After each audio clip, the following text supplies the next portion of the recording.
Hey there guys, Valerie here, and if you are looking to replace some of your air filters on your Roomba, definitely check these out.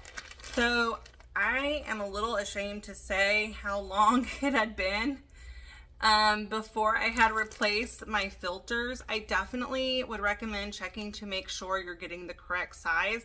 My Roomba takes 2 of these little filters, and this comes in a pack of 10. I already put 2 in there, but they have been working really well. They're just the right size for what I needed, and I would definitely recommend getting these filters if you're looking to replace your filters on your Roomba.